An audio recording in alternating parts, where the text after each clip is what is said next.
I found our boat was not sailing on the ocean. We were drifting over a submerged city. I looked around in horror. Only a few tall buildings emerged above the waterline, with everything else swallowed by the deep.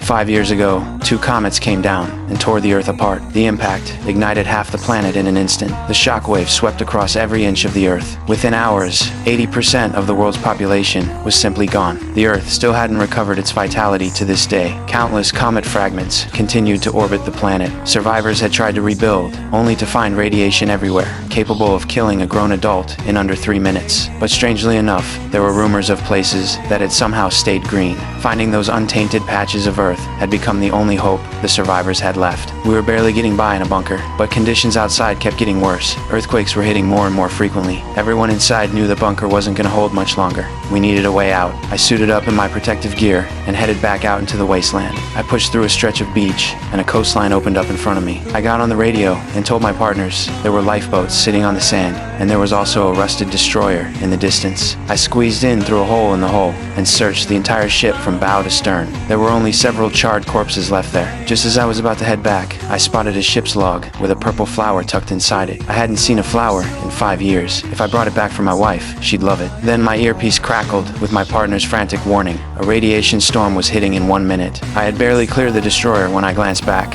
and saw a massive black storm wall rolling towards me at full speed. Lightning detonated inside it in rapid bursts. I screamed into my earpiece to get the doors open. In the distance, the bunker's heavy iron door began to grind open, but the storm was already right on my heels. The moment I reached the entrance, a bolt of lightning exploded right behind me. I launched myself at the gate, tumbled over the threshold, and immediately yelled for them to get the door shut. The iron door slammed closed. The danger fell away. After a full decontamination and stripping off my gear, I sat there on the floor, chest heaving, trying to catch my breath. The whole thing kept replaying in my head. Down in the bunker's cafeteria, I handed the purple flower to my wife. Anna was part of the bunker's leadership. They were discussing whether to take in the survivors from outside. At this moment, all screens suddenly started flickering simultaneously. The next second, the entire bunker shook violently.